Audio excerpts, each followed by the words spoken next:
and I'm drinking cold coffee, so I don't know what's the matter with me. Welcome to 2018. The first episode of Dylan Knows in the 2018 era is tonight, January 6th, right? Yeah. Is it this? Yes. Yeah, it's the 6th. I'm not sure. It is the 6th. Yeah, it's the 6th. Yes, it's January 6th. Yes. And this is Dylan Knows. For those, and I did this yesterday. I did my first comic haul of the year. So I'm going to do this for my Dylan Knows. Hopefully, maybe for a New Year's resolution, someone's like, hey, you know what? I want to check out some new stuff on YouTube or whatever. And you stumble upon this stupid little show that I do called Dylan Knows. Hey, 224 episodes in, it's sort of like, wow. Of course, they see that, they see that number. They're like, damn, do I have to watch the other ones to find out what happened in this one? You do. Yes, you do. Absolutely have to. But my show is, I'm a weekly show. I do a show every week.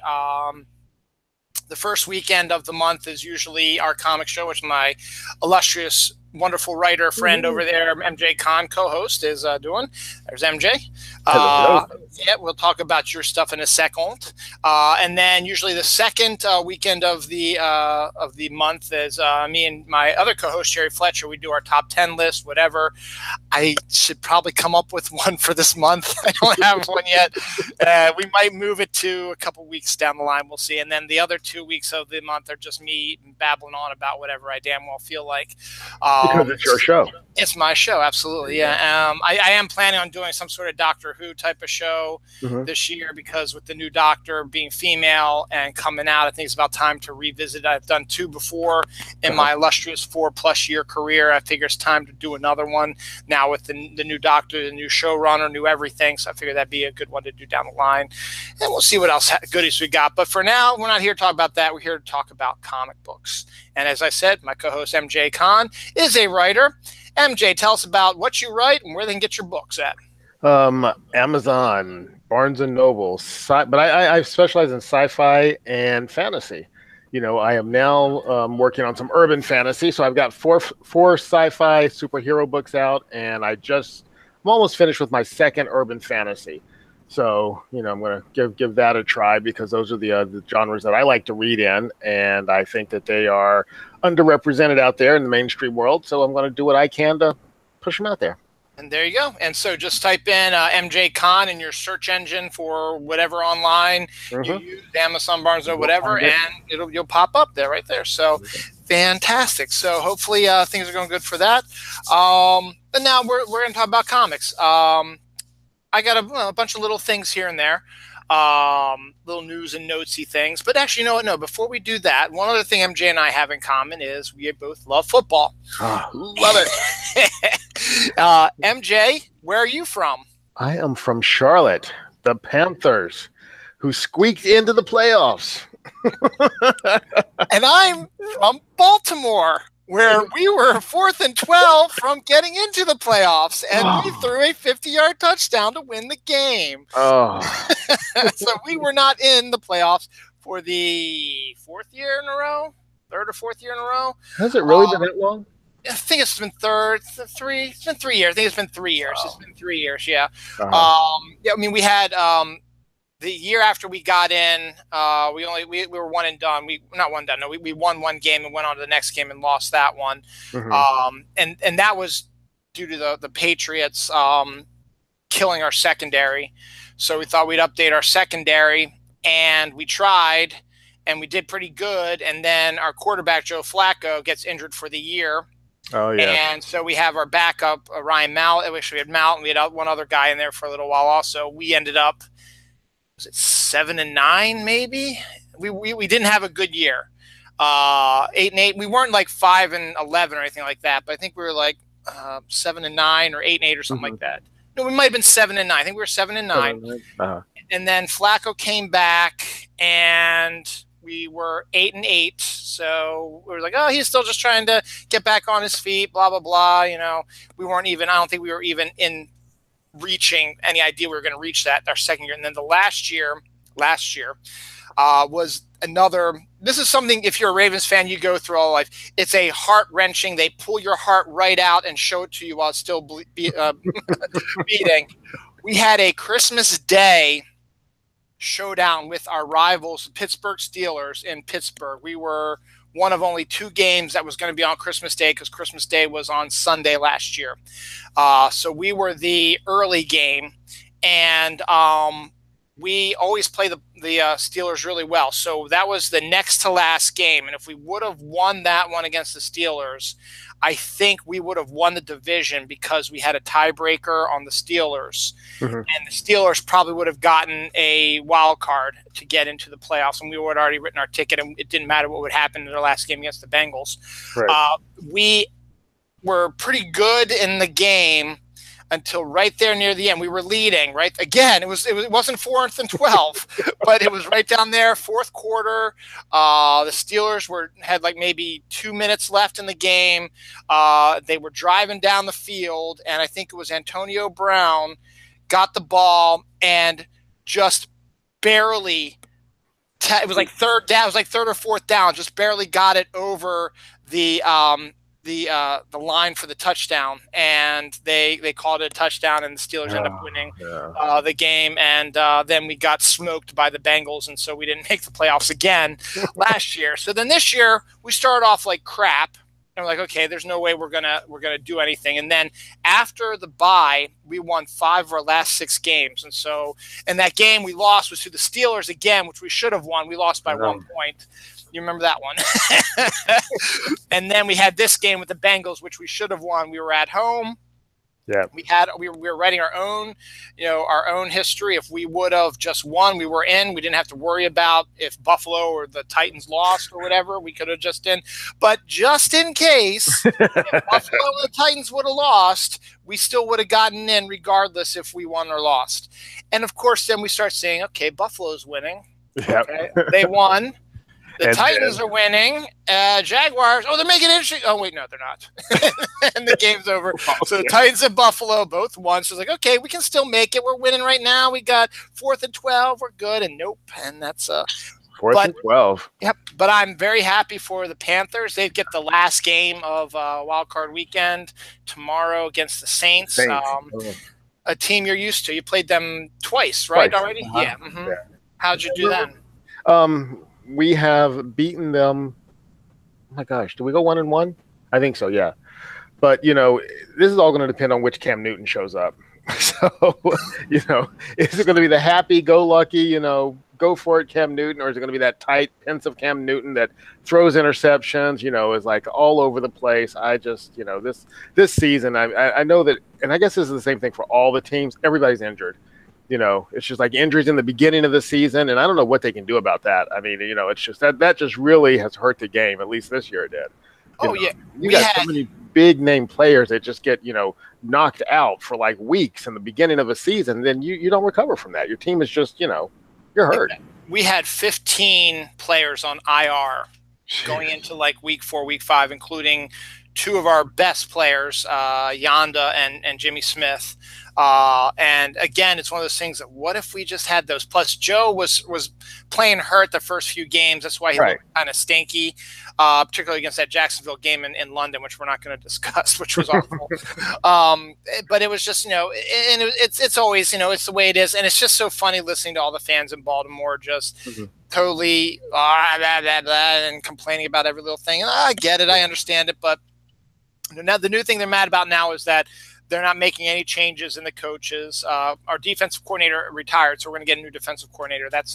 He wasn't fired or anything, but Marty Morningwig, our offensive coordinator, he's staying around for another season. They were all like, you should fire him because he's lousy. Well, no, actually, if you think about it, those last, we won 5 of our last 7 games, and they were pretty, good offensive numbers we were putting up.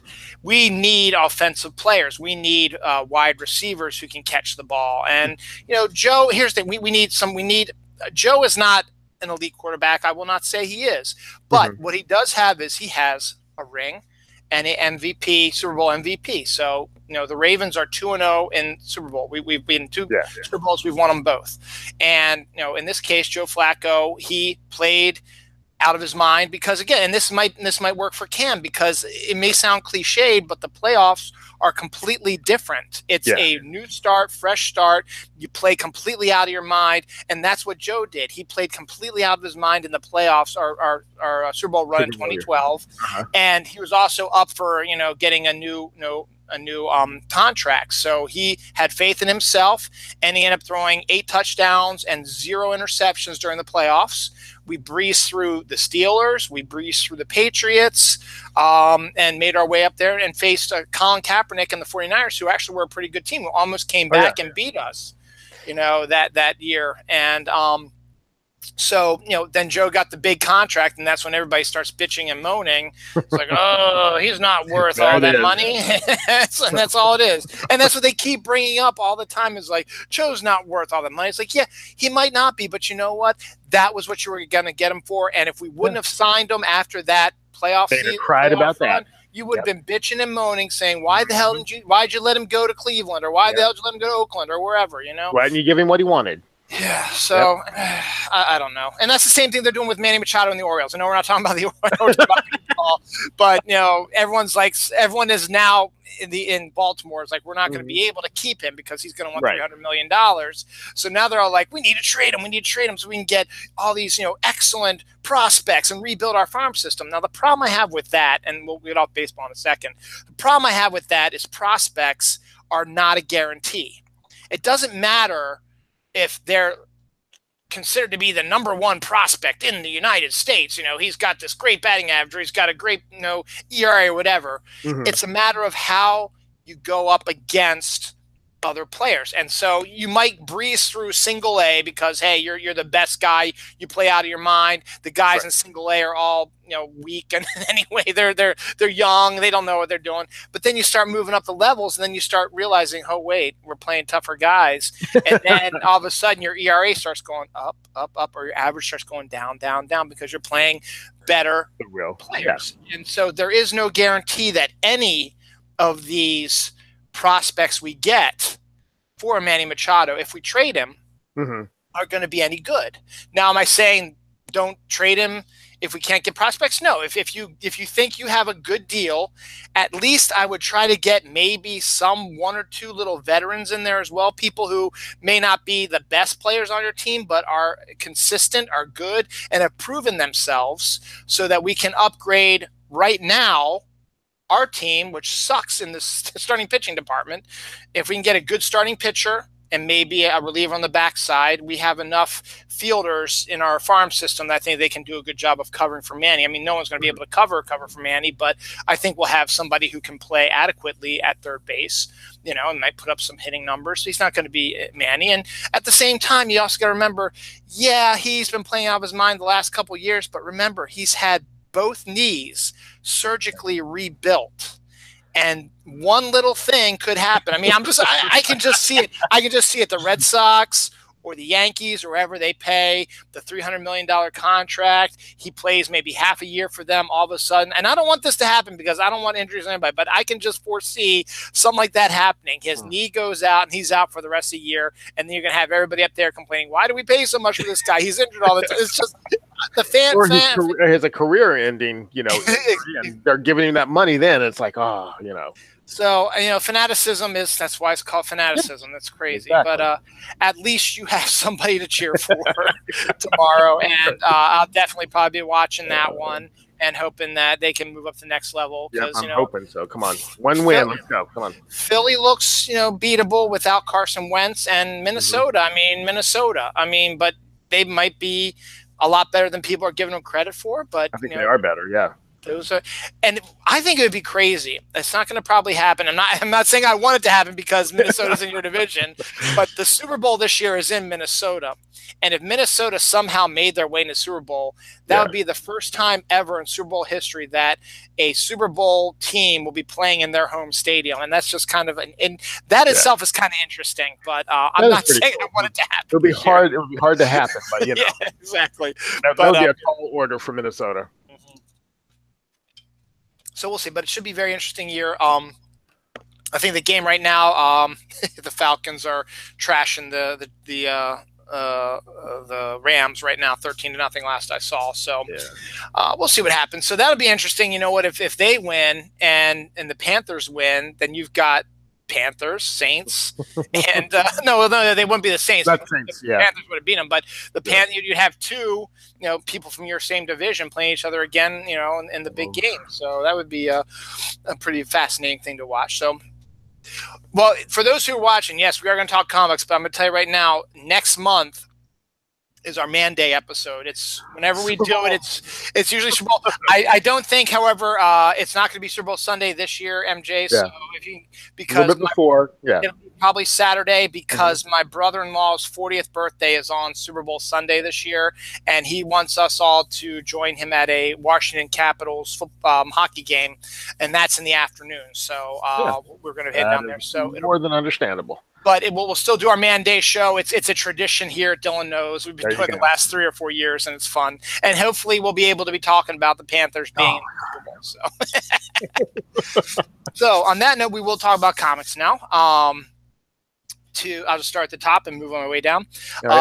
The Gifted has got their season 2 pickup. So The Gifted, which you said, you gave in your review, is actually a lot better than shown. It's picked up steam. It's gotten better. It started off, focused on the children who, were and the family drama and the children. Then it kind of like spread to work with some of the other mutants.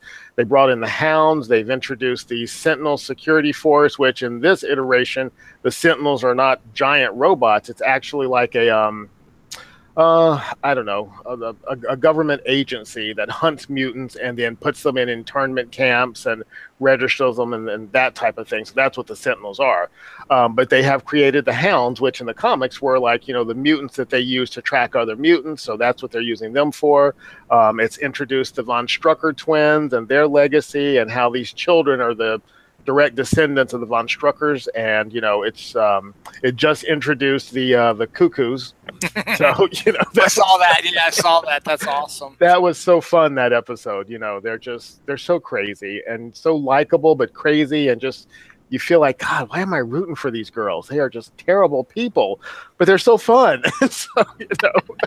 So it's really just come into its own. So I'm glad that it's getting a second season. I think that the ratings probably are going to end up a lot higher than when the season started, because I think a lot of people have started following it by word of mouth. So yeah, and that's the problem with me is I don't like watch TV anymore. And it's just because of it was a rough December, and just I'm worn out. And whenever after we get the kids in bed between 9 and 9:30. If it's during the weekend, we want to stay up a little later. Saturday might be really the only time we do anything, but by then we're decompressing or we've done family stuff, and we're coming back from doing an event or something like that, so we're tired, and we're tired from the week, so we want to go to bed. And then Sunday you really can't stay up too late because you got to get up early on Monday. Start all over again. During the week, my kids have every day during the week they have something. My daughter's got basketball now, so Thursday used to be our free day. It's no longer our free day because basketball practice is on Thursdays. So we've got, and then we got duplicates on stuff. Mondays now Noelle has basketball games from 5:45 to like 6:45, and then she has CCD from 7 to 8:15, and so does Noah. So we'll have to pick her up from school, drive her right across the street to the middle school, have her already ready for basketball, have her go right in, play basketball, go from basketball to CCD, and hopefully we'll get like a snack or something there for her to eat, because she's not going to be able to have anything to eat. She'll have water to drink, but she won't really have anything. And then we'll have to give her dinner afterwards and stuff like that. And then Noah has CCD with her as well. Tuesday, Noah has Boy Scouts. Wednesday, they have drama kids after school, which isn't so bad because in the evenings are free. Mm-hmm. And then Thursday, she's got basketball practice.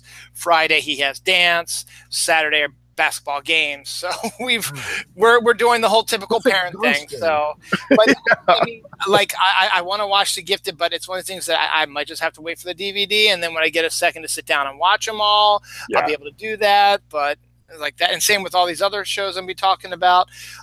The Walking Dead, I'm still 5 episodes behind because I just haven't watched them. I mean, I know what happens, and I haven't watched that in probably 5 or 6 episodes either. Yeah. I don't know. I started back after the break. I watched like the first couple, And then I don't know. I don't know what happened. I just was like, yeah, if I miss it, I miss it. And then I just didn't get back into it. So it's not like a must watch, must see show anymore. It's getting into the 7th, 8th season, and then what they did in the mid-season finale is just pretty much ruined the show for me. From what I've read, I should probably watch the shows to see what the lead up to it, but I think it's one of the worst decisions ever made on the show. But that's besides the point. Runaways also looks like they haven't officially had a season 2 pickup, but they're saying it's probably 90% likely going to get a season 2 pickup. Again, I think it's doing a really good job for Hulu right now. So they'll be, that's coming up too. That's not a movie, but it just made me think of that. Cloak and Dagger. Oh, yeah. I keep forgetting about that one. Teen Titans and the New Warriors are all upcoming shows, I think, coming out this year on various channels and stuff like that. I haven't really seen much about the New Warriors. I know they have had some casting, and the Squirrel Girl is going to be in it. My daughter loves Squirrel Girl now, so she wants to watch that. Hopefully we'll be able to watch it for her. She'll be able to see it. Cloak and Dagger, I think they finished filming the season already. It's going to be on Freeform, and that's coming out probably in the spring. Haven't really seen much about that yet. And then Teen Titans, we've seen the pictures of Robin, which have looked really, really good. Hawk and Dove, which I love Hawk and Dove, and it's good to see them in there as well. So it's going to be fun to see that as well. So, and then they've already cast Beast Boy and Starfire, so that might be some good stuff to look at. So I just thought about those 3 right now. So we got those 3 TV shows coming up. So, you add Runaways to that, they're probably going to get their 2nd season, and you've been watching all that too. You said that's excellent also, right? Runaways is excellent as well. Yes, has a completely different feel from The Gifted, but it's high production values. The action is great. The actors are great. It kind of balances out between the children and the parents, which the comic really didn't do. So you get a little bit more of the parents, but but that's a good one too. I mean, Hulu. I think that everybody has seen the success that Netflix is having, so they're like, okay, you know what? We need to carve out our own little niche, and so they're doing what they can. So I'm looking forward to that. And I'm sure. I think Teen Titans is TNT, but New Warriors might be maybe Amazon, because Amazon's like, ooh, we need a piece of that too. And really, who's making all the money off of all this? Disney. So in the end, yes. We'll be talking about that in a second too. Well, 2 weeks, MJ. Strangers in Paradise is back. New issue number 1. I'm looking forward to that. And they've already teased the 2nd cover also. And the 2nd cover has one of the characters from Rachel Rising in it. So now we know it is a shared universe. Crossover. We pretty much expected that because in the one that he just finished, Motor Girl, one of the characters, the older lady, was in Strangers in Paradise also. So he's already playing with a same universe type of thing, but he hasn't physically come out and said, look, it's the same universe. Now he has, so I'm looking forward to that. I'm really excited about that. That's one of my top books coming in January. The other one came out this past week. Remember who we were talking about this time last year? The Flintstones update being so social, and then they finished up their run later on last year. Well, the same writer has now put his claws into Snagglepuss, which is coming out. Yep, which came out this past week, and it turned him into a gay 50s playwright in the South. And I've looked. Tennessee Williams meets Tennessee Williams, I guess. Exactly. That makes perfect sense. Yeah. And they had Augie Dog. He's in it. Huckleberry Hound is in it also right now that we've seen. And it's from what I haven't read it yet, but I've leafed through it. I've looked at it. It looks like it's outrageous. It looks like it's exactly what I was hoping for and expecting, and I cannot wait to read that. So I'm glad that's out now too. So that came out this week. If you haven't gotten it yet, run to your local comic book store, grab a copy before it disappears. So Crosswind, I don't know if you know about Crosswind, Gail Simone's Image book.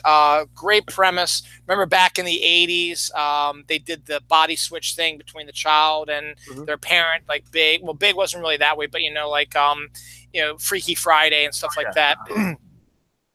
Well, Gail Simone is writing this. She created it with another female artist, Kat Staggs, and they created this series called Crosswind. And instead of it being a child and a parent, it is an abused housewife switching bodies with a mafia hitman. A male mafia hitman is now in the body of an abused housewife, and the abused housewife's spirit, soul, whatever, is in the body of a mafia hitman. So, and the great thing is they both appear to, and this is where it's everyone in the Freaky Friday movies, everyone freaks out that what's going on, what's going to happen, and then that's the first thing that happens to them, and then they're like, okay, I can do all the stuff I wanted to do, I'm a grown up now, I can do this, and I'm a kid, I can do this again, and then they're like, oh, I just learned my lesson, I want to go back to my bodies. That doesn't happen here. The abused housewife actually discovers her backbone and actually has no qualms about killing people and cleaning up after them, because she's a housewife and cleans up the mess so that nobody knows anything happened. And then the mafia hitman, who is kind of happy to be out of his body because he's being pursued by all these people, is now in the body of an abused housewife, and he beats the living shit out of the guy that abuses her, and also teaches her son respect, to respect her. And also there have been some local kids who have been, doing inappropriate comments to her. He taught them a lesson also. So, and he's loving it, and they're both loving what their life. So it ended. It was a 6-issue miniseries. The last issue came out this week also. They are going to do a volume 2. It just might not be for 6 months. Something like that. Might not be till the summer. But Crosswind has been picked up for a TV show, and that's actually kind of a neat idea. I can see that going on for a while, and I can see them being able to go beyond the comic and doing, using the same abused housewife, mafia hitman, and the different things that they have to go through, and the fact that they actually enjoy being in their switched bodies. I can see them doing a pretty good show about that, and that would be interesting. Just a matter of casting, right? Who's show running it, and stuff like that. So it's still early on. It probably won't be, if it even comes out, it probably won't even be until next year. Or maybe in the fall, but right now it's on the board right now. This was more of just hey, I didn't know this was coming out.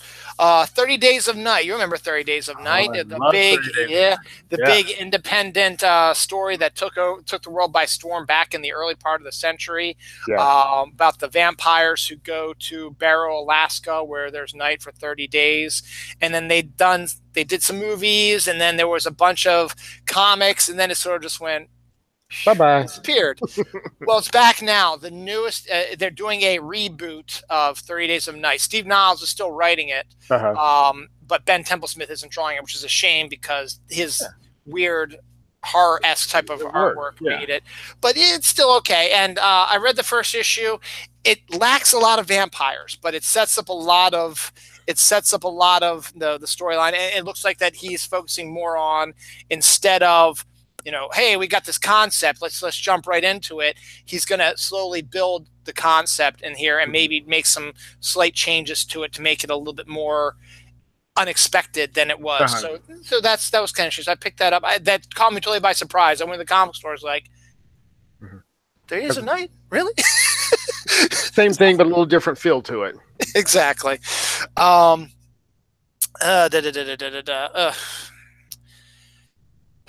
Marvel does it again. Actually, this is a I'll do these two things also. And you know what? It's understandable because we know what's coming out this summer. And Infinity War is coming out. The Infinity Gauntlet is going to be a big story.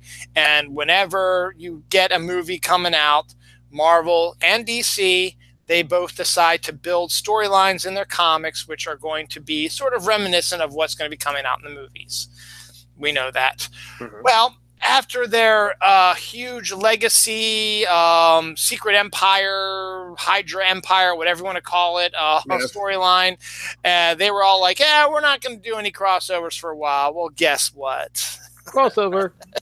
The Infinity Stone storyline is going to come out this summer. I don't think it's going to be quite as insane as like the previous crossovers, but the fact is they're still doing a crossover They have to, yeah. Yeah, they have to, and it's with the Infinity Stones, and it's also connected to Wolverine's return to the Marvel Universe. And they're even throwing. This was crazy too. I didn't buy this issue because I haven't been buying a lot of Marvels, but they're starting to throw in after credits comic stuff in their comics. The first one was in Captain America this week. And so after Captain America ended, I think there was like letters page, maybe a couple commercials. And then, oh, wait, here's like a one-page story about Wolverine as a post-credit storyline, which is going to set up this Infinity Stone storyline. And the characters they appear to have Infinity Stones is going to be Wolverine. Gamora's another one. Maybe Ant-Man might be in there because he's got a movie coming. I don't know, but they're going to do this crossover. And look, I don't blame them because it's good cross promotion. You'll be able to have people who saw Infinity War who don't normally go into comic book stores say, hey, let's see what's in comic stores that are Infinity related and whatever. Or Marvel will say, hey, you should go to your local comic book. I think the free comic book day they're doing for this year is an Infinity Gauntlet thing, which would make sense. Get people in the comic store so they would buy more of their comics and get more viewers. I get that, but at the same time, just like you gotta stop. Merchandising. Yes, merchandising. Brian Michael Bendis is now officially a member of DC. He started working with them in the new year, this past week, I guess. So we don't know what he's doing yet. It's a whole big surprise, but it should be interesting. We discussed this last month. Again, I'm going to reiterate: don't do Batman because that's what. No, you would probably write a great Batman, but you know what? That's what you are known for. Try a new character that's outside of your comfort zone and make it your own. That's my advice to you. Are they going to take it? Of course not. But I haven't heard what they're doing yet. But don't take over Batman because Tom King is killing it on there. Again, I love the Batman comic right now. They just did a 2-part issue where Batman and Catwoman, for those who don't know, who are engaged to be married, go on a double date with Lois and Clark to a carnival, which is a superhero costume carnival. So instead of them wearing their costumes, because people are going to say, oh, wait, you look a lot like Superman and Batman, they switch costumes. So Batman wore Superman's costume and Superman wore Batman's costume. And it's funny, he has the cowl on with the glasses. So you don't know and then they were just having a great conversation about, through the whole issue, the second part of the issue, about how Batman keeps claiming he can hit a fastball thrown by Superman. And they keep going back and forth at each other, and they're trying to outdo each other during these carnival rides. Meanwhile, Lois and Selena are bonding as only women can through alcohol. So because Lois is like, how can you be? He's just Batman. How can you be with Batman, and Catwoman's like, yeah, I know, but you know what? And they have like a really good bonding. It was such a great 2-part. It was so fantastic. I love that. That was great. The issues before that where Batman had to get the approval of Talia, the woman who is the mother of Damian, if he can. It wasn't really to go get approval from Talia that they can get married because they were never married, but they're parents to Damian. It was just more along the lines of sort of a passing of the torch type of thing, and Catwoman and Talia get into this massive sword fight, which is really, really good. And it was enough to prove to Talia that Catwoman is good enough for her former lover or whatever. So that was a good storyline as well. And then they did a really interesting, I haven't read it yet. The issue that came out this week was a one-shot about a kid who had a similar situation happen to him that Bruce Wayne had, where his parents were killed in front of him. But instead, it's like the dark mirror of Batman. It turned him psychotic. So it's the whole issue is basically you get a comparison of how Bruce was able to survive the same stuff that the kid has, but then you see what the kid's going through. So it's sort of a very cool mirror. Tom King is just absolutely killing it on Batman, and I consider it to be probably one of the greatest runs on Batman I have ever read in my life. Now, it started off slow, but once you get past the first couple story arcs, it just starts breezing through it. I mean, there was a great issue months ago where Batman has a conversation with Swamp Thing in Wayne Manor. Actually, it's Bruce Wayne has a conversation with Swamp Thing in Wayne Manor. And this is the funniest thing in the world, that Swamp Thing's sitting in the chair across from Bruce Wayne. They're having a conversation, and Alfred is cleaning up behind Swamp Thing because stuff is falling off of him, grass and leaves and shit like that. And he's clean. It's so great. So Batman is great. It's the best comic out there. I would say right now, it is the best comic out on the stands at this moment, and I get it twice a month, and I'm so happy. And Tom King never leave. I'm reading anything Tom King does. His Mr. Miracle is really interesting. It's a little whack, but it's really interesting. He's got a Swamp Thing one shot coming out in February, which could be really, really cool. He did a Sergeant Rock holiday special with Francisco Francavilla, which was gorgeous.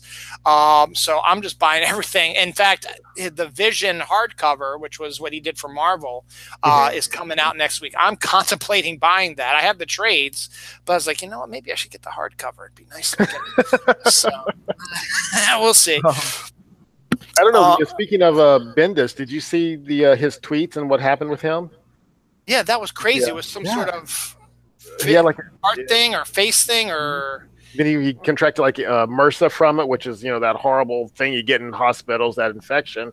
And I think he was readmitted a couple of weekends ago back into the hospital again, and the whole temporary blindness and all kinds of stuff happened with him. So I guess he's in pretty serious shape. I mean, he'll be okay, but I think it was a lot more serious than anybody would have ever guessed. And that's kind of scary. It is scary, and also it's like you read these comics and you got to remember sometimes they're normal people also. Yeah, things happen to them all the time, and that's when I heard that, I thought, and he was quiet about it till he was fine. It's like he wasn't on Twitter for a while, and everyone's like, okay, he's writing or whatever, and then all of a sudden I thought, no, actually I almost died. Yeah, that is absolutely insane. Oh my god. So good. Well, hopefully he is getting better. I will I'll be interested to see what he's doing. As I said, Batman seems to be the obvious choice, but I'd like to. So well, I mean, they may just be like, you know what, let's let that go. I mean, the obvious choice would be Justice League, but I don't know if he should jump right into something like that either, though. So he did, though. One thing that might be interesting was a while back, probably around the turn of the century. Also, there was a comic called Manhunter, which was the female lawyer who went out dressed up as a sort of like a Daredevil almost. So technically, it's like their version of Daredevil. I guess again that would be considered kind of a he did it already before, but he did it with Daredevil. Why not try it again with this? But that would seem like one he would. But what would be really good though? The more I think about it, if you want to keep him doing something that he might be used to, you got to bring out the Question. I think he would be do a really good job writing a Question maybe miniseries to begin with, or at least maybe a Gotham Central which Greg Rucka and who's the other guy who wrote that, who was fantastic? Greg Rucka and one other writer, I can't think of who it is right now, but he wrote Captain America for the longest time. Brought Ed Brubaker.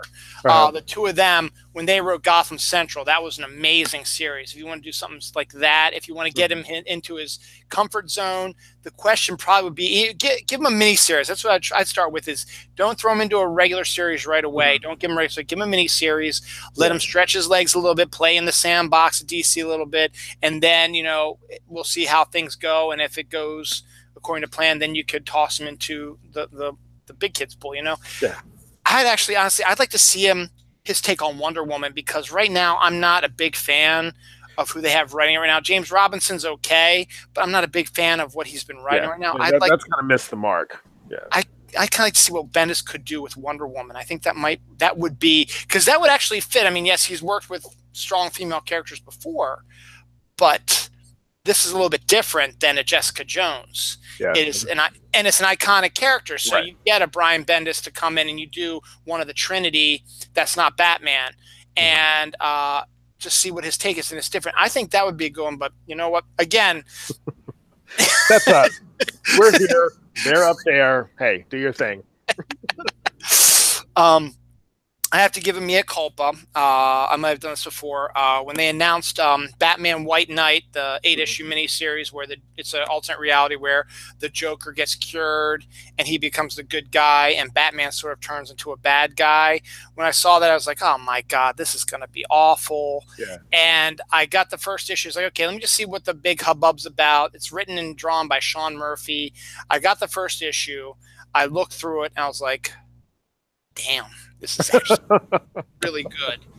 So I went and bought the second issue. I read that. Still damn good. Really?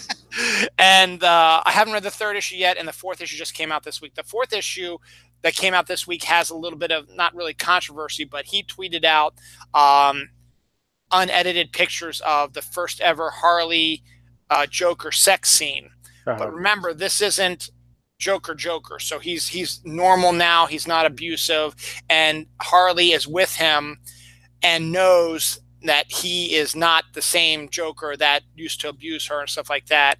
And so the two of them have sort of found themselves and fallen back in love. And oh my God, Sean Murphy draws an absolutely gorgeous Harley Quinn. Oh my God. And then in the end, what they end up doing was they go on a date, and then the next shot has them cuddling in bed. You know, it's, you know, Harley's on her back and her breasts are covered by a word balloon, and naked Joker is on top of her, and he's got like the covers, or it's you don't really see a butt or anything like that, but it's sort of it's just a form right there, but you get the general idea about what's going on. So and again, the artwork's amazing.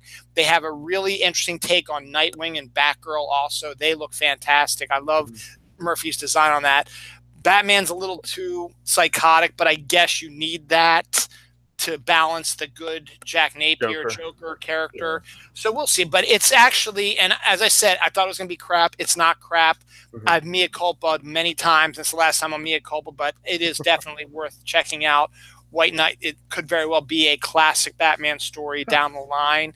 It's actually really good. It's just, and you know me, MJ, and for those who don't know me, I'm not a big Joker fan. I think he's highly overrated. Very, yeah. And so when I heard this, I was like, oh, God, again. It's like, it'd be even worse if Scott Snyder was writing, because Scott Snyder has a hard-on for him. And then on top of that, then Jeff Johns does too, because now he's going to start throwing Joker into Doomsday Clock also. It's like, God, do we really need the Joker mingling with the Watchmen? Did we really need the Doomsday Clock? Yes, no, I agree, yes, because, you know, do we really need to bring the Watchmen into the DC universe? You know, I guess they were there, or I don't know, a shadow pocket, whatever. But this is just, they're getting out of control. So, yeah, it's pretty to look at, but yeah, it's not great. So, it's 12 issues. We'll see. Maybe it'll all work out in the end. I hope so. I don't think so. But, let's see. Speaking of DC, they're actually they're going. They're taking the next step after Metal. I don't know if you've seen this, MJ. They're releasing, what was it, 9 new books. Newest group of books. It's like 6 new characters. There's like 6 brand new characters. Well, it's 6 new books that are coming out. The majority of them are brand new characters. The exception of there's a new iteration of the Challengers of the Unknown, and then there is a group that's kind of parodying the Fantastic Four. That's going to have Plastic Man and Metamorpho, and there's a female in there who's supposed to be the Invisible Woman, and then another character. So, but you know, the creative teams behind it are amazing. You've got your top guys on it. You got your top artists. Jim Lee's coming back to draw one of those books. Who's doing it? Ivan Reyes is drawing one of them. Ryan Sook, who like very rarely does monthly books because he's so slow. He's doing one of the books also, and John Romita Jr. is. You know, and so you've got, but then you've got like the Scott Snyders, and you've got who are just a lot of the top writers right now in DC are writing these characters. Tony Daniels got a new one. I love his stuff too. Tony Daniels is a really good artist, but he's also a really good writer. His run on Batman was really good, and he did an okay run on Deathstroke too. He was sort of hamstrung because he didn't write that; someone else did. But it still was okay. So it's interesting to see that they're going to be releasing some new characters, and I think one of them is a person of color. It's a female, like bounty hunter type of person, and then there's like Brimstone, who's like this monstrous beast is coming down, and then there's a superhero who can travel through, like teleport through portals, like through other dimensions, stuff like that. So got some interesting stuff coming up. So I will have to take a look at that, see. But I mean, they've got really good creative teams, and we'll see if they stay on. That's the problem. You know, you get a guy come on for an issue, like an Ivan Reyes. He was supposed to be the regular artist of Justice League of America. So he did one issue, and then they had like 6 issues of fill-in artists, and then he did one story arc for them later on, like issue 12 and 12 through like 14, and then he's not on the book anymore. It's like, okay, I bought it mainly because I want to see Ivan Reyes artwork, but now he's not on it. So Steve Orlando's great, but I need to cut some, and it's not as great as I thought it was. So so it's just some really good, interesting stuff coming up, comic related. Exiles is coming back. Did you ever read Exiles back in the 90s? Yes. Oh my God, that was a while. Man. Yeah, they've got a new issue, a new series coming out in April. Blink is back, but they've got Toddler Wolverine, which would be really, I think could be really fun from another dimension. They got Toddler Wolverine. Who else have they got? They've got a really good cast of, and it's going to use the same idea as like the traveling through different dimensions and going through to alternate realities and stuff like that. So I loved Exiles, and it was fantastic. And I'm looking forward to this and hoping it's going to be just as good, because I'm telling you right now, I'm not getting a lot of Marvel books, and I'm not. And I think that Marvel is probably more focused on their other endeavors, you know, with Disney and movies and their cinematic universe, TV. Not that they're going to ever get away from comics completely, but, you know, they're really focused, I think, on you know, increasing that footprint. So, you know, more power to them. Exactly. Oh, and speaking of some of the mutants, I don't know if you heard, James Franco is. I don't know if it's a done deal that he's going to be playing the Multiple Man in a movie, or if they're still working on it. But he wants it to be a R-rated Multiple Man, and I'm like, oh God, you know. I had heard about that. I think it's a done deal. I mean, I don't know. I mean, that's not one of my favorite characters, so I don't know what they're going to do to it to stretch that out into a movie. I mean, I guess if they can consider making a Gambit movie, then they can make a Multiple Man movie, whatever. But, you know, what did he ever do that makes it R-rated, though? I don't get that. Yeah, I mean, when Peter David wrote him in X Factor, he gave him levels upon levels of character, and it was fantastic. I mean, Peter David wrote a wonderful Multiple Man. He wrote a wonderful Quicksilver also. And yeah, but to be honest, I mean, I think we might have had a discussion last time. We talked about Multiplicity, the movie with Michael Keaton. He'll do something similar like that. Maybe he'll. I can see that, but it's forcing it into an R rating because you can. Yeah, and letting James Franco kind of like, you know, take the lead on this. I mean, it's one thing when they were talking about it, but now if it's a done deal, I'm like, my God, they'll greenlight anything. So, you know. Well, you know, I mean, I hate to say it, comic book movies, you know, I mean, they're making money. Yeah, well, there's a couple that, you know, they need to rethink. So. Yeah, no, I agree. I agree with you on that. I do. And, you know, we talked about The Flash also is one that they probably need to rethink about also. They've already sort of, it was supposed to come out this year, ain't going to be on the schedule anymore, so. No, they're looking at quite a few things, you know. I mean, I don't want to say that I don't know what Justice League ended up making. I don't think it flopped, but I don't think it made anywhere near what they were hoping it was going to. And so, you know, that's something that they're really going to look hard at. Aquaman's done. That's coming. Of course, Wonder Woman's a done deal. But the rest of it, I don't know. I mean, it may be time to start over. You know, they don't need Superman for a while. He was horrible. Yeah. You know. But they have been, though, making mentions of Man of Steel 2 now. And the other thing also that I've been seeing recently, which is kind of a new thing for me also, is they've been mentioning Kingdom Come a lot. And I'm wondering if maybe they're going to be maybe going in that direction, maybe. I mean, you've already done trying to do this DC cinematic universe. It's not quite working. You know, Affleck's on his way out as Batman. You know, the movies haven't done as good, with the exception of, say, Wonder Woman. They've done okay, but they haven't been as successful as they wanted them to be. They wanted to be Marvel, basically. And that's not happening. Right. And that's not going to happen. Wonder Woman is the only one that's come close to being a Marvel Cinematic Universe movie for DC. And obviously the second sequel, the sequel's already been greenlit. And now that one Brett Ratner's been written out as the executive producer, Gal Gadot's like, okay, I'll sign anything right now. Let's do this. Yeah. But that reminds me, though, I just read this when I was waiting for you to come on. I checked in my newsfeed for any last news thing.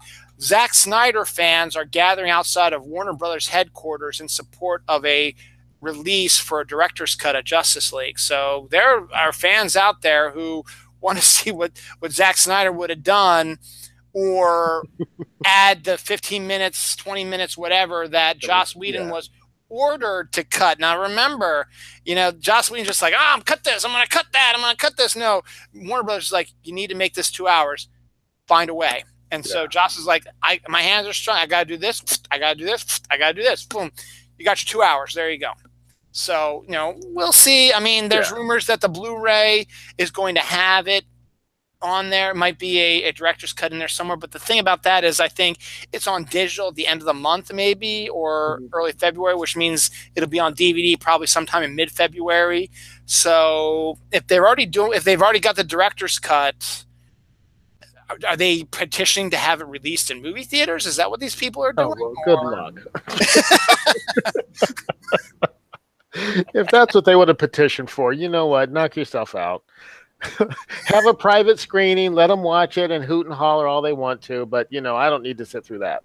So. And if you want to release it as a separate Blu-ray or as a second disc on a 3-disc thing, I wouldn't mind spending a few extra bucks to get a 3-disc, you know. Particularly if you can get it on Amazon, you can get it for less money. You go for, like, if you get it at Best Buy or Walmart, probably. Plus, if you're Prime, you get free shipping and you get it the day it comes out. So, hey, man. I'll take that. We'll see. But let me see what I wanted to.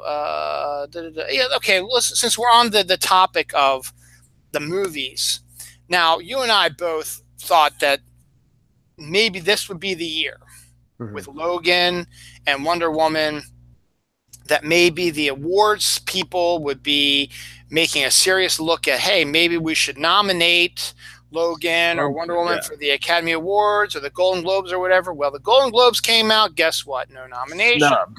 Yeah. Absolutely snubbed. And they pissed me off also. They gave one nomination for Twin Peaks, and that was to Kyle MacLachlan. Kyle MacLachlan deserved it because he was basically that whole show, but the show should have gotten at least a nomination as well. But we're talking about comics. So Logan and Wonder Woman, 0, zip, nada Golden Globes. So the Golden Globes are tomorrow. I was like, I don't even want to watch it now. Who cares? You know? I mean, I'll see if Kyle MacLachlan wins for Best Actor in a TV series, then I'll check that on Twitter. That's fine. But then as I wrote that, I was like, it's so depressing. But then Logan gets a Writers Guild nomination for Best Script. So that's something. That's good. That's that might be because the Academy still hasn't quite their nominations come out in a couple weeks, I think. So the voters are still voting on that. So there's still a possibility because a lot of the Writers Guild people, they also vote in the Academy Awards. So it's okay, that's a possibility. I mean, I still think Patrick Stewart and Hugh Jackman should have gotten some sort of nominations as well. Acting, supporting actor. I think Patrick Stewart should have gotten supporting actor, to be honest. At least, yeah, because I mean, they did such an amazing job. You know, I don't care what kind of movie you like. If you watch that movie and you weren't moved, something's wrong with you. Absolutely. So, you know. Absolutely. And then right after that, Wonder Woman gets a Producers Guild nomination.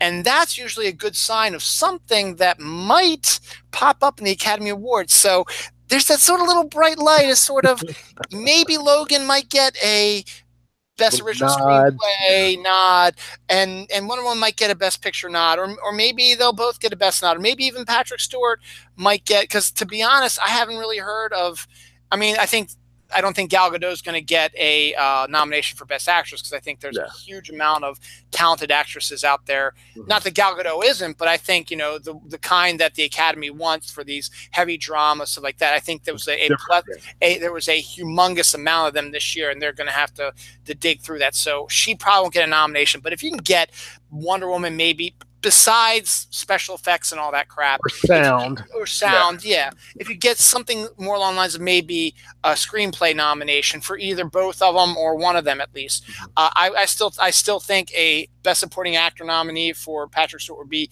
amazing step forward. And you know, you do 10 Academy Award nominations.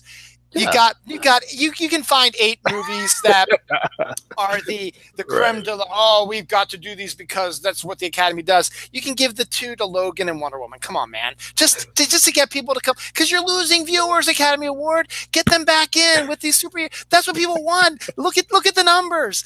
Billions of dollars are being made on these comic book movies. Throw them a bone. Throw them a freaking bone. Put them in there. Get more people to say, hey, maybe I should watch the Academy Awards. See what happens. Come on, do it. You do not want to legitimize these movies.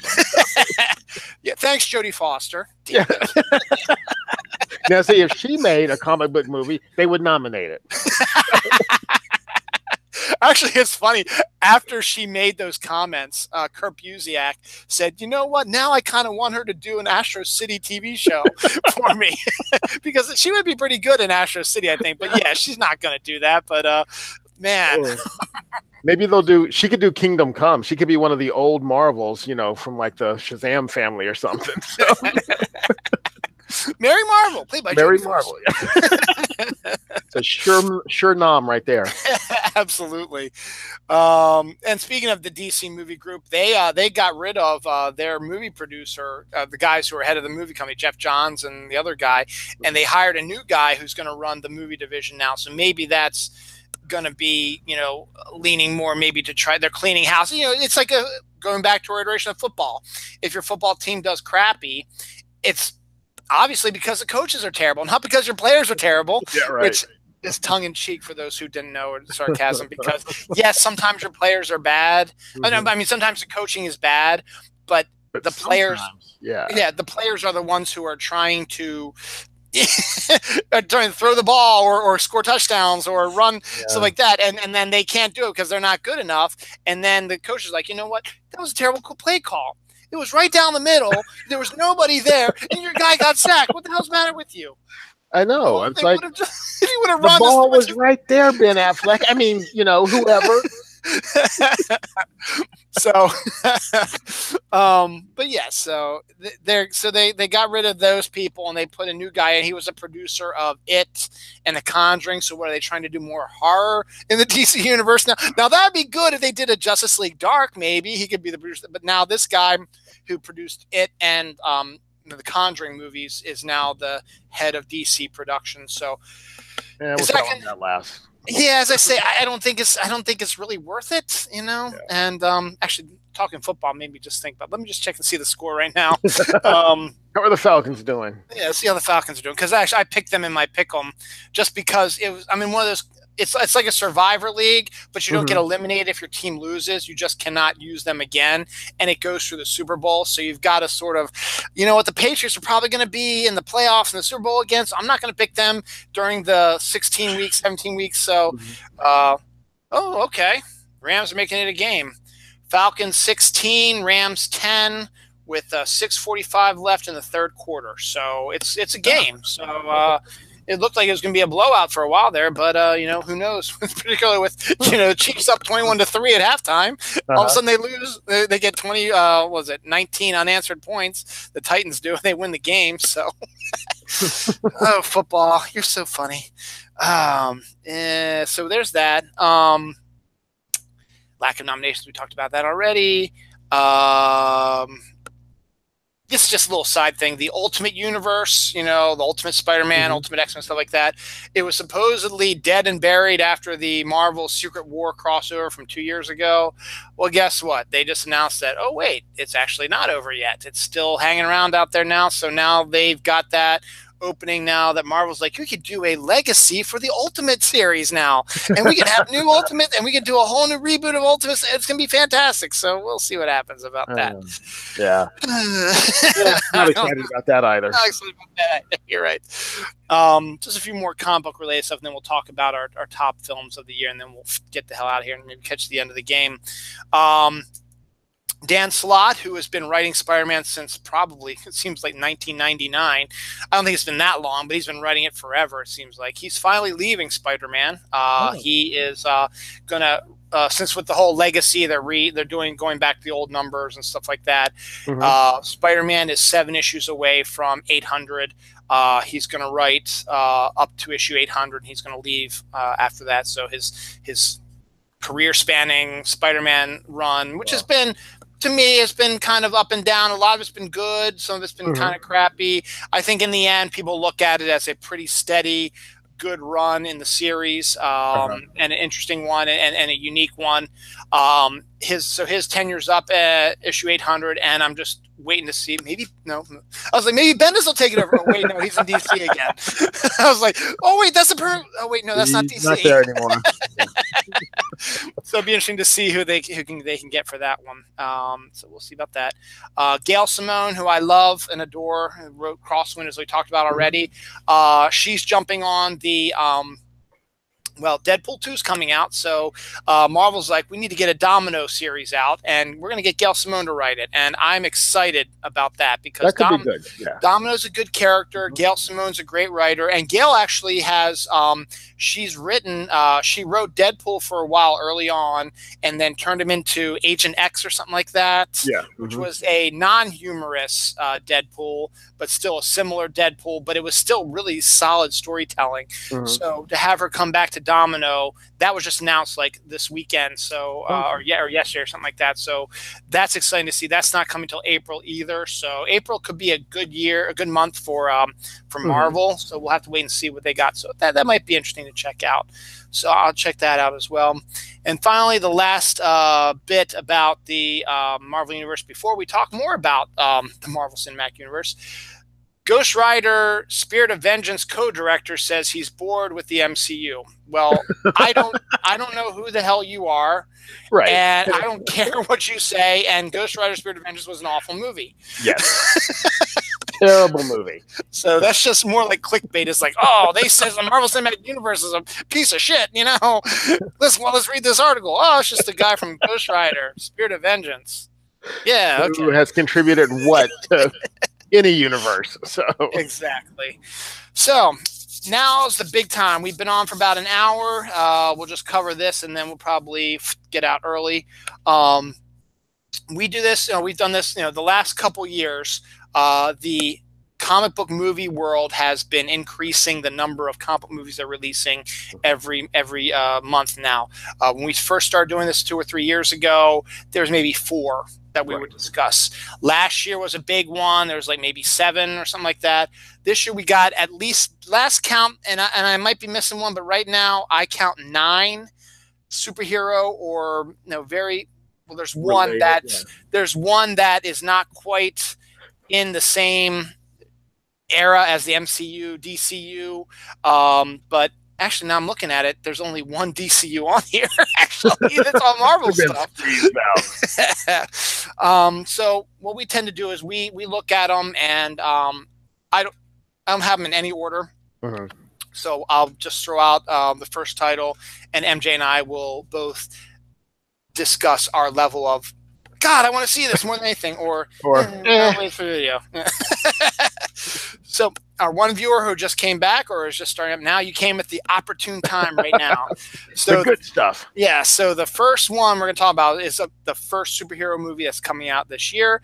Is one that I already know MJ's answer, and he probably already knows my answer, but Black Panther is coming out February 16th. MJ, what's your excitement level on that? 2 thumbs up, because I will be taking the day off from work to go and sit in the theater and watch it all day. So, yeah, cannot wait. 100 stars, and I'll be taking the day off from work and watching it as well. The trailer that the first trailer they revealed just blew my mind. The second one they showed blew my mind even more than I thought it could. The ads I've been seeing for it have continued to blow my mind. And then the one that really got me was when my daughter, who hasn't really seen any of the Marvel Cinematic Universe or DC Cinematic Universe movies, she saw Guardians of the Galaxy because she was interested in it. And then her friend Maddie took her to go see Justice League. Before Justice League, they had the trailer for Black Panther. And my daughter came to me and says, Daddy, I want to see that. So that's still the deal. Yeah, I'm not lying. Yeah. You can ask Noelle. I mean, she's sleeping now, but next time you see, no, I'm not talking about you. I'm talking about anyone who's watching. But my daughter Noelle, she wants to see it too. And so actually, Dawn and I are considering maybe doing all the Marvel Universe movies for them, particularly maybe before Avengers Infinity War comes out, so that maybe we can all, I mean, I'll still see it Friday, but we can go maybe on Saturday or Sunday, we can go together and see it. I can see it a second time. But yeah, so maybe we're going to try to get them to see all the MCU movies again, to get them prepped for Black Panther and other ones that are coming out. So, and then we might just go ahead and see Black Panther anyway, even though I don't think you don't really need to see anything. He appeared in Civil War, but I think it's going to be accessible enough for people who might not have seen. Jump in at that point, yeah. Civil War and jump in and see it. So absolutely on the top, one of the tops of my list. This is probably the one that's on the top of my list, and maybe even the top of yours. Avengers Infinity War, this MCU, the first wave was leading to the Avengers, but to be honest, after the Avengers, everything after that has been leading to this moment. Right. These last two Avengers movies, Avengers 3 and 4, Infinity War, and then whatever the fourth one's going to be called. This one has just made me want to. I don't know. I'm speechless. And then when I first read the description of the stuff that was shown at like the Vegas show or whatever, it blew my mind. And then when they actually showed it and I could actually see it, finally, the trailer, I was like, oh my freaking God, I have to see this tomorrow. And then just thinking about it more and more, it's just, this film is going to, and we can make predictions later on when we get closer to it in April, maybe before it comes out in May. And I think, again, you'll probably agree with me because we've been right pretty much on a lot of this stuff. I think this movie has the potential to be the highest grossing movie of all time. And the reason why I say that is because it consists of characters that have had their own movies, because that's what the MCU did so perfectly. They were the first ones to do this. They released movies that these characters were they were the main characters. They did everything, and they got them together. And that's why Avengers was so huge. Why Avengers had, until Jurassic World came and then Star Wars, it had the highest grossing weekend ever, because it was the Avengers. It was what everybody wanted to see. They'd seen Thor, they'd seen Iron Man, and they wanted to see them together. Now, it's almost 10 years now since the MCU came out.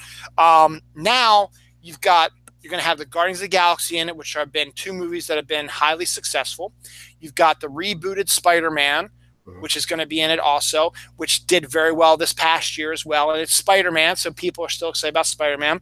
You still get Iron Man, you still get Thor, you still get Captain America. Black Panther is going to destroy the box office next month. He's going to be in there. Yep. You're going to get all your fans to do that as well. Thor Ragnarok did so well money-wise also that, boom, you got that. You've got Black Widow in it again. You've got the Winter Soldier. You've got the Hulk in it. You've got everybody under the sun, plus every other MCU guy you can think of, bad guy. In fact, a lot of the characters from the Black Panther are going to be in it. Yep. Like the actress who plays Michonne, Denai, she's in Black Panther. She's in this movie also. Yep. And Gwyneth Paltrow, not that she does much, but she's in this movie also. She hasn't really been seen that much recently. She's in this movie as well. So you've got all this, and then they're going to introduce some new characters. I was going to say, there'll be some surprises. There'll be some cameos. Doctor Strange had a great movie run. That's right. He's going to have a big part in there.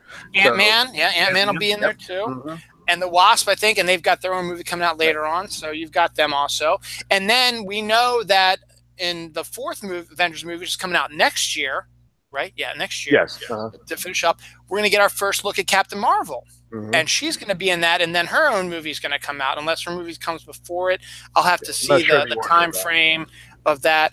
And that's one thing I forgot to talk about also before we get to the rest of this stuff.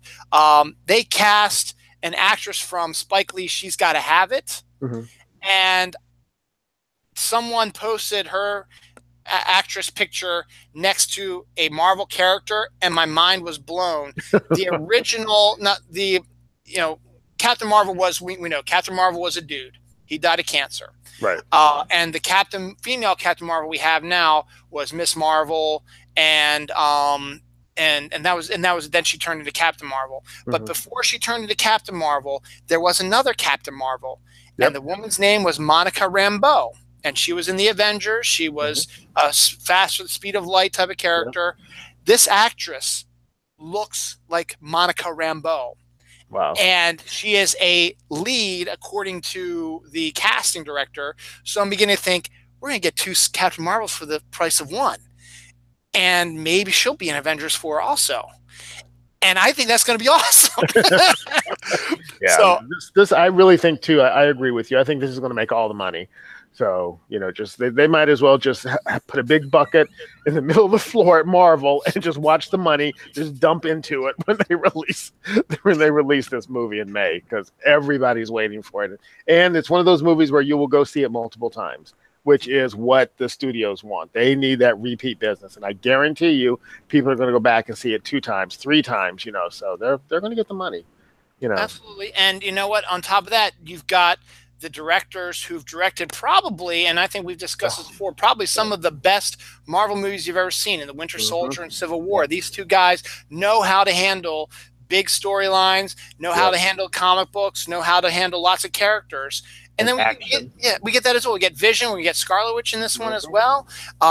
So you're going to be able to do that, and you're going to see them all together, and it's just going to be amazing to see Tony Stark hobnobbing with Star-Lord and Rocket Raccoon and the Hulk and Rocket Raccoon, just to see the 2 of them together, and Doctor Strange, we're going to get the goatee joke that Tony Stark and Doctor Strange, because both have those really nice goatees. They're going to have that little goatee joke that they had in the comics. So like Goatee Bros or something like that. So, that's going to come, and I'm just excited. Finishing up the MCU before we get into the other side of the Marvel, Ant-Man and the Wasp comes out in July, I think, July or August. That one's going to be fun because Ant-Man was a lot of fun. Paul Rudd is fantastic as Scott Lang, and the actress from Lost is the Wasp. I forget her name right now. I can see her face, but I can't think of her name. Yeah. But here's where Ant-Man and the Wasp is going to win it for me. There's 2 things. One is you're going to get Michael Douglas back, and we're going to finally see who his Wasp was. And I think it's Janet Van Dyne this time, who disappeared into the Atomverse or whatever you want to call it. Yeah. She is being played, I don't know if you knew this or not, it's going to be played by Michelle Pfeiffer. Oh. And I love Michelle Pfeiffer, and she was a fantastic Catwoman. And to see her and Michael Douglas, who I don't think they've actually ever worked together in a movie, to see the 2 of them, these 2 actors who are so great, playing husband and wife, and I can totally see it. I can see them as well.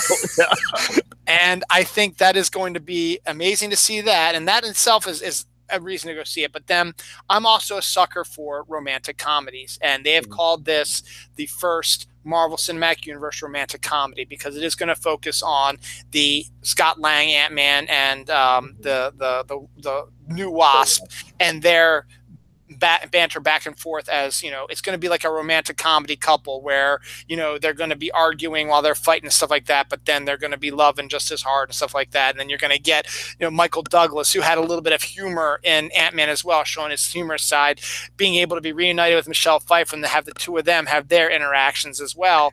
And then their interactions are like, oh look, mom and dad are back, oh shit, and they're going to start probably being parenty to young Wasp now, and Scott's going to be sort of in there, and he's going to have to try to. It's going to be I think a lot of fun. And the other thing is, I really don't know that much else about this movie except that they haven't shown any behind the scenes pictures. They Right. haven't shown any trailers yet. Obviously, it's not till August or so. We're going to see that probably eventually, probably with the Avengers. We'll probably maybe get the first trailer. But I haven't heard anything, and that's the kind of way I want to go in. I don't want to know what's going to happen. I don't know who the bad guy is. Obviously, they're going to go back and maybe get Michelle Pfeiffer back and figure out a way to do that. I've heard Giant Man is coming back again, so you've got all that. So, and then to have it come out after the Infinity War makes you think a little bit. It's like, well, are they going to reference Infinity War, or is it going to be something that happens before or concurrent? So that's the other thing. We don't know yet. It's January. This doesn't come out for eight months or so. And that's really interesting. So we'll have more on Ant-Man and Wasp as we get closer to it. But I'm kind of excited about it. What about you? I'm excited about it. That's one I will definitely see in the theater. I don't know if I have to like take the day off from work for that one, but I will be seeing that in the theater because again, the first Ant-Man, I wasn't expecting anything, and I was blown away by it. I loved that movie. So, I'm definitely going to see this. The little hint at what they had with the Wasp and that, I'm like, okay, I can see this working. And it's Paul Rudd. Absolutely. Yeah. So I like that. So that's it for the big MCU ones. So those are the ones that are MCU. Now, yes, I know Fox and Disney are now together, and we'll talk a little bit about that after we do our list because we do have a little bit of time.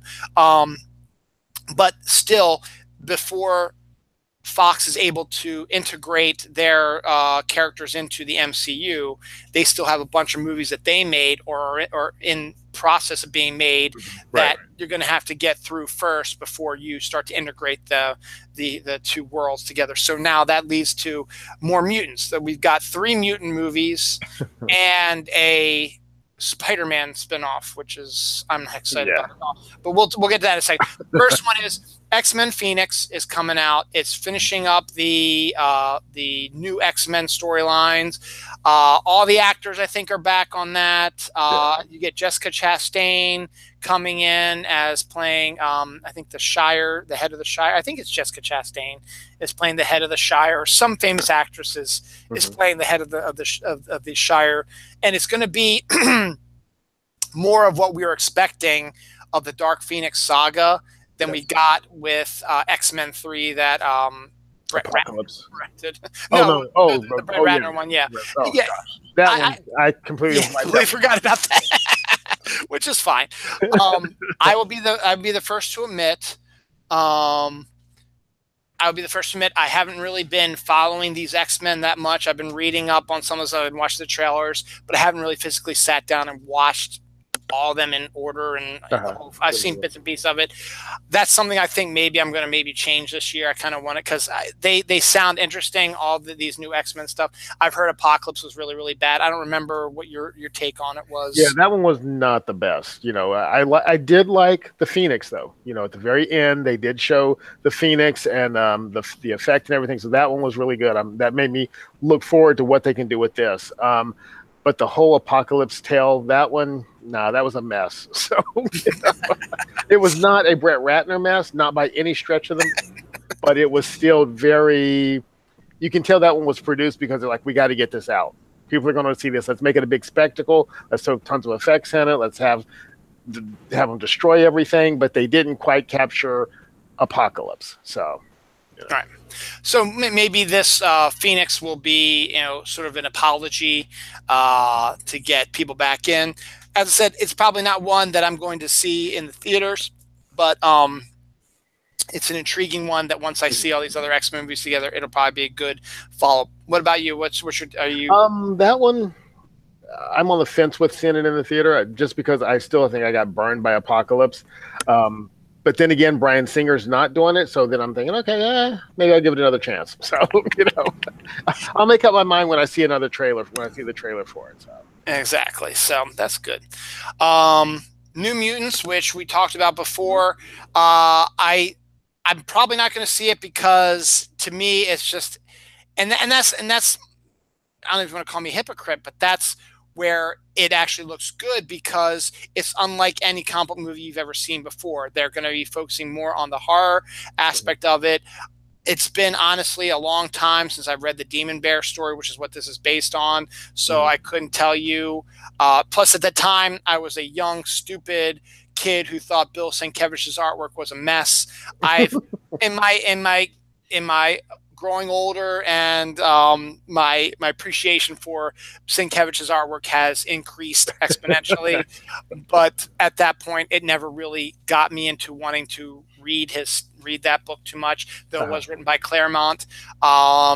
It's got an interesting cast, and I like the idea of it being more of a horror comic book movie than an actual superhero comic book movie, which could be a good breath of fresh air, because you need that type of thing. You had that with Logan, was sort of a breath of fresh air. You were expecting, it's Wolverine, he's going to be killing everybody, which he did, but at the same time, he had a lot more going on than just that. There was a lot more going on with that. I'm not going to probably see it in the theaters. It might be one of those that will intrigue me. What about you? That one I will see in the theaters.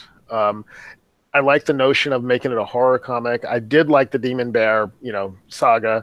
I don't know, and it looks different. I kind of want to see what they're going to do with this, and I think that's something I want to see on the big screen, because it looks like it's a world, a very textural world that you can kind of immerse yourself in. So, I'm going to see that on the big screen. And I guess maybe that's also sort of my thing. Also, was I'm not a big horror guy, and that just sort of, when I first saw it, I was just like, it just looks like a typical generic horror film. Slasher. Then, exactly. But then when they started showing the powers, and to be honest, I didn't know it was New Mutants until the very end. I was like, what in the world is this? And then I'm looking at it, it's like, huh? You got to watch the trailer again. It's like, and okay. Then when they had the New Mutants show up, I was like, oh shit. Yeah. And then my whole mind was blown about that. I was like, shit. And then I had to go watch it again. I was like, oh, okay. That makes sense. I got it now. We'll see. If I don't even remember when that comes out. It's in April, I think. Yeah, it's April. Like that? Okay. April, yeah. Maybe if it's around Easter, maybe. I don't know. We'll check that out. And then, of course, I'm on the fence about this one. Deadpool 2. Now, I've never been a big fan of Deadpool in the comics. It took me forever to hop on the Deadpool Ryan Reynolds.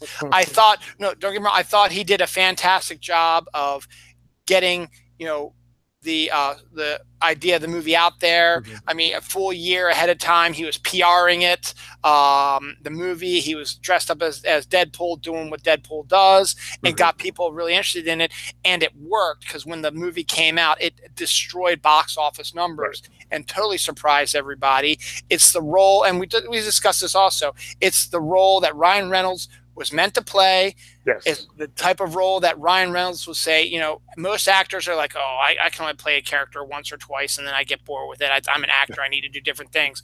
Ryan Reynolds is like, I could probably do Deadpool for the rest of my life, and I'd be good. I'd be fine. Yeah. Perfect. Yeah. He did it with the X-Men movie, the Wolverine one. He said, I want to be Deadpool.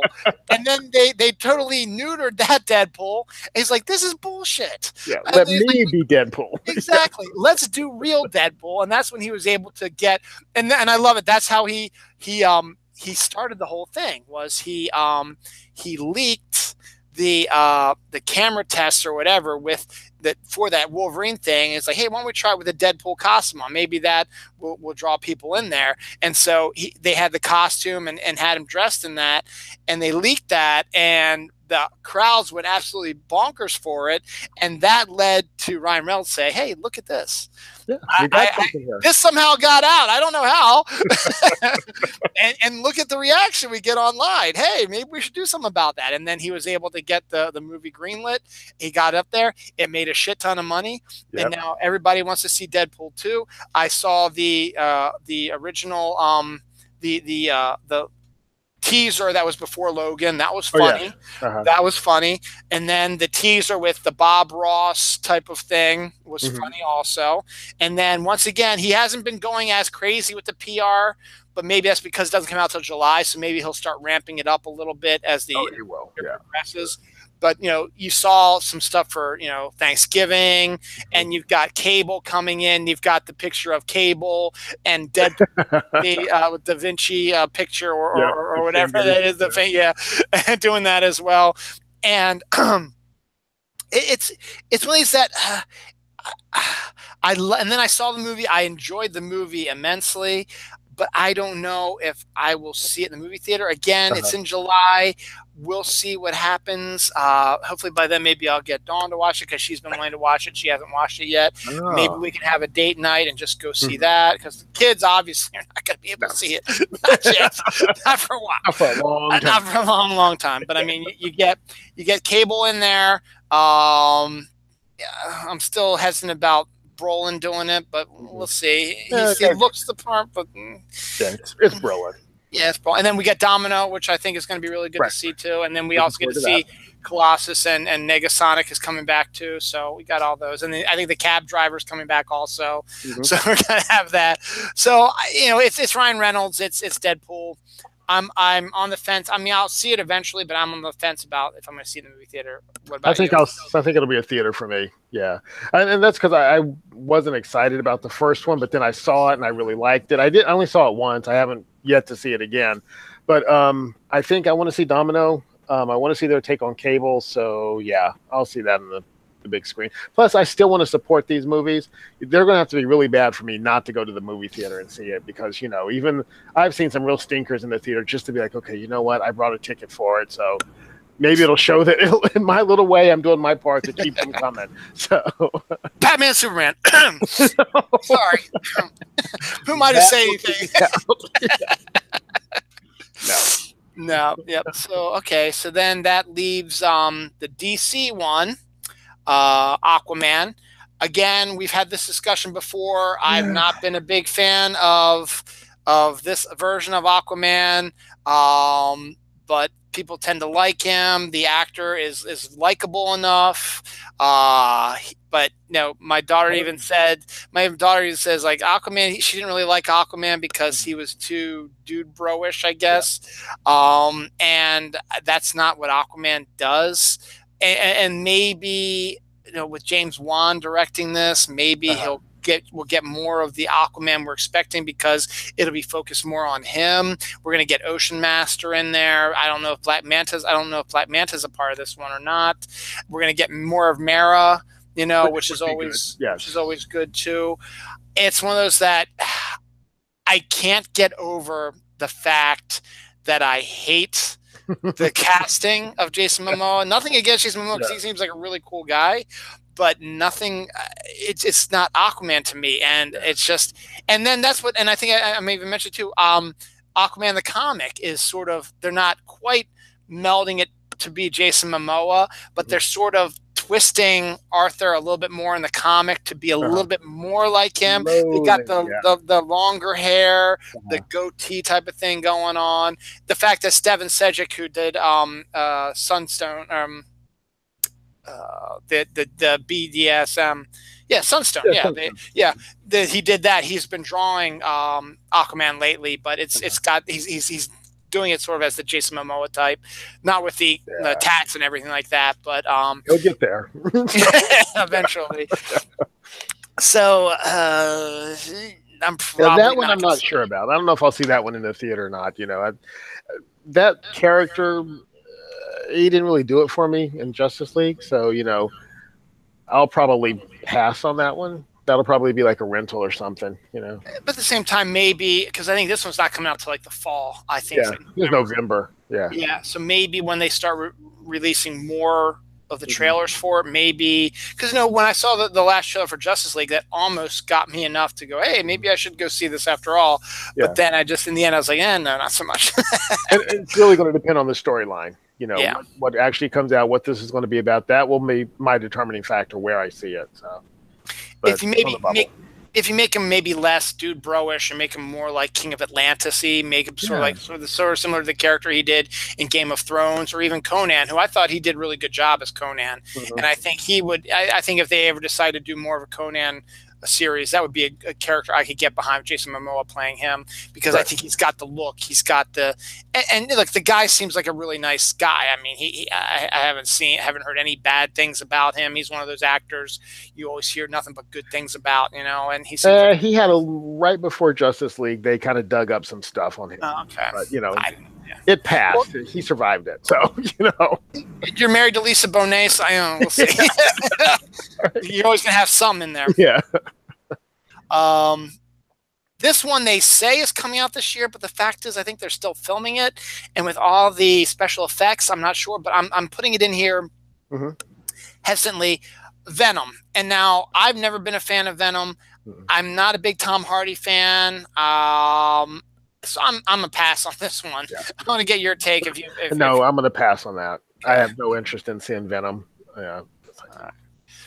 Now, the last superhero movie that is coming out is not a Marvel movie, is not a DC movie, is not an independent movie. It is a Disney Pixar movie. It is The Incredibles 2.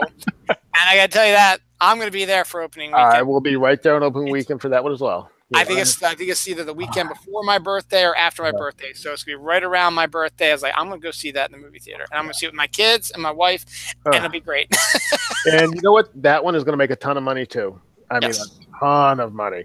I've watched the Incredibles. I can't even tell you how many times I've watched that. And every time I watch it, I love it just as much as the first time I saw it. And I've been waiting for a sequel for how long has that been out? I mean, it's been a while. 15 years, something like that. Maybe something like that. Yeah, it's been. I mean, it was one of the early ones. It was like after Monsters Inc., which was 2003, I think. So, or Finding Nemo, which was like the 2003, 2004 era. So yeah, we're looking around about 12 years, maybe 12, 13 years. So yeah, it's been a while. And the fact is, you've got everybody back. Brad Bird came back to write and direct it. You've got the entire cast back, and supposedly it's supposed to take place like almost immediately after the first one. So it's not going to be a time jump, or it's not going to be anything like this. You'll still be able to follow the adventures of this family as you remember them in the original Incredibles, because that's the loveliness of animation. They don't age. They don't age at all. The voices you might need to tweak a little bit because the actors are getting older. But the feel, the look, it's still all going to be there. So yeah, exactly. That's opening weekend for me. So. Absolutely. Oh my gosh, talk about the crowds though, because you've got the adults, the children, the teens. Everybody's going to want to see that. So I'll still see it. Yeah, I'll still see it too. As I said, it's like either the weekend. I think it's the weekend before my birthday, so I'll probably see it as like a birthday. I won't take the day off, but I'll see it as a family thing. We'll go see it a Saturday matinee or Sunday or something like that. So it'd be so that's our list. Just real quick, the Fox and Disney connection has been official. So now you're going to start trying to meld the X-Men, Fantastic Four, all these characters in the MCU, and I think we were discussing the future of the MCU last episode or 2 episodes ago like that. This actually happening now might actually be a really good blessing in disguise, because let's face facts, Chris Evans is done as Captain America after this. Chris Hemsworth is done as Thor after this. Robert Downey Jr. can only play Tony Stark so much longer because he's getting older too. So he's probably going to be done with that. Chris Pratt will probably stick around for at least, they're doing at least one more. Gunn is doing at least one more Guardians of the Galaxy he wants to do. So he'll probably keep the band together for that. And then we'll see if Pratt's going to continue with that. He might be leaving out the door as well. Benedict is just starting with Doctor Strange. So you got a few more of that. You might get another 1 or 2 out of Paul Rudd. He's still fairly young, and you might be, if you can keep Ant-Man going like that. But you're definitely going to have to start. Well, you're going to get Captain Marvel coming in, stuff like that, but you're going to have to start building other things. I think the greatest idea that they've had, and this is all the actresses in the MCU movies, they want to do like an A-Force movie where it's all the women heroes. I think that would be phenomenal. I think it would make all the money also, and I think they need to really think of that as maybe the next big thing to do within the next couple of years. I would do it maybe for 2020 in time for the election, depending on whoever is running the awful GOP ticket, whoever that may be down the line, and their reaction to women in general. I think having that movie come out in 2020 would be a really good FU to them in their faces, particularly if you can get it out right before Election Day or something like that. That would be amazing. But so you got some stuff coming up at the same time that you got to start thinking, okay, the stuff you've been following for the last 10, 11 years is now starting to, disappear, show its age and disappear. But if you want to keep the MCU going forever, you got to make some changes. Yeah. So bringing in the Fantastic Four might be a good idea. You've got Holland as Spider-Man. If you can wrap out another deal with Sony to keep him around for a while in the MCU, you got that. Hell, I mean, I would say too, if and I think we had this discussion last time also, if the money's right, and they're going to make all the money with these two Avengers movies, why don't we do a Secret Wars movie? And then you can bring back the Hemsworths and the Evanses for one more payday at least, maybe, or make it a 2-part movie or something like that. Have them come back for one last hurrah with Secret Wars, and you can do that as well. Or if you decide you just want to, you can do Secret Wars, but you use the younger people. I mean, that's what Marvel was doing before they decided to go back to the old ways. I mean, you got a female Thor, you had you could have a young female Iron Man. It was that young girl. She could do that as well. You've got a whole bunch of characters in the Marvel universe you can still utilize for films that might necessarily be the big guys. But you know what? If you get cast well enough and stuff like that, Ant-Man, Guardians of the Galaxy, those when they were first introduced, would be like, really? And then all of a sudden, it's like, oh shit! Guardians of the Galaxy particularly is the big one. Yeah. So we'll see about that. But it gives you hope that it could finally get a really good Fantastic Four movie. And also, I don't know. I will withhold judgment on that until I see it, because I've been burned way too many times by that mess. I think you can, if you get the right, because that's one of the good things about Marvel is they're good at the casting. If you can get a good casting, good storyline, you need if you really want to get people back, you need to get a big, bombastic, amazing actor to play Doctor Doom. And you get him to do that and be the major bad guy in the Fantastic Four, the first film to introduce them, and then have him, not get defeated. Well, get him defeated, but not defeated, if you know what I mean. Right, yeah. And have him still be in the background playing around, sort of like a Hiddleston, sort of. He's his Loki, but someone similar to a Hiddleston's Loki. You make him Doctor Doom, and you got to give Doctor Doom that proper, that he's got to be that type of person who you could truly believe could run a country, and everybody loves him, not because he's forcing them. He's not a dictator. He cares about his people, though he might treat them as it might be a dictatorship because he doesn't want anybody else to rule, but he still treats his subjects as good people and treats them properly. And plus, you got Chadwick Boseman's Black Panther. You got him around for a little while longer too. So we've got some good stuff coming up. But you need to, I think, if you get a good Fantastic Four movie and maybe pull out some of these other characters and maybe do that all-female superhero movie as well, and maybe make that a thing also, because you have all these superhero female characters that you can. The A Squad was always in and out. You could have, we got She-Hulk and Captain Marvel and Black Widow in this one, but then the next one we can have Titania or female Thor, whoever it is, can be the next team up, and you don't necessarily have to keep the same actors in every movie, though they probably would like to, because they're probably going to have a good time doing it. So we'll see what happens. All right, so we'll see what happens with that. It's a long year. And that is it for the first episode of Dylan Knows for 2018. I want to thank MJ Khan for spending this time with me. And let's do this real quick one last time before we depart, because next episode that MJ and I are doing will be our Man Day episode, which will be the weekend of the Super Bowl, and we'll be talking probably the first hour about the Super Bowl like we always do, which is fine. I like doing that. Let's see where we are now. Oh, Falcons have just doubled their score. Ooh. It looks like they might win this one. They're up on the Rams 26-13 with 5:43 left in the fourth quarter. So unless the Rams have the ball now, First and 10, they must have just gotten the kick because they're back in their territory. They're first and 10 at LA's 36, so they gotta march down the field to get to the Falcons' room to at least cut the deficit. It's still time. They need to score twice to win the game. It's possible. That's possible. So why don't we stop talking and let's go up and see what happens? Go catch the end of it. Thanks again, MJ. Thank you. Go to your local comic book stores. This cold spell here on the East Coast is breaking tomorrow. It's going to be a lovely week temperature-wise. Good football tomorrow, so stay inside. Watch some football tomorrow. Go Panthers. And enjoy the rest of your weekend. I will see you next week. It may not be me and Jerry like usual because I don't have an idea yet, or she might not be able to do it. So there'll be some show next weekend. Just don't know what it's going to be yet. So see you guys later. Thanks, MJ. Thank you. Go to the movies. We told you what superhero movies to go see. Go see all of them except for Venom. Yeah. Don't even watch Venom on a freebie. No. Let them know. Don't ever do that again. We're terrible. All right. Okay, bye-bye. Bye.